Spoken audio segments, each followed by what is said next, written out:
Okay हाणे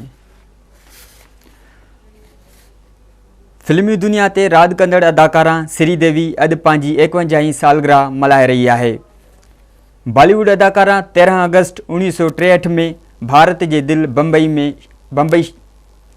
बॉलीवुड अदाकारा 13 अगस्त 1963 में भारत जे दिल बम्बई शहर में जन्म वरितो। श्रीदेवी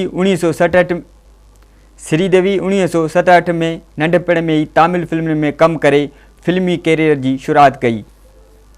भारतीय अदाकार श्रीदेवी कर्मा, तोहफा, मिस्टर इंडिया, चांदनी, नगीना, चालबाज, खुदा गवाह, गुमराह, लाडला, जुदाई, रूप की रानी और चोर का राजा, लम्हे, नागन, वक्त की आवाज़, 16वां सावन, चांद का टुकड़ा, मिस्टर बेचारा, गैरकानूनी, राम और तारा, जाग उठा इंसान, राम अवतार, जाग उठा इंसान ऐं ॿियनि केतिरनि फिल्मुनि में पंहिंजे फ़न जा जौहर ॾेखारिया। फिल्मी दुनिया में श्रीदेवी बहितरीन अदाकारी ज़रिए लखे मदाह पिण बणाए छॾिया। हिन केतिरा ई अवार्ड पिण माणिया।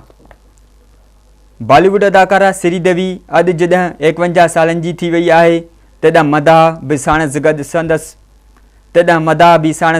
संदसि सालगिरह मल्हाए रहिया आहिनि। Okay B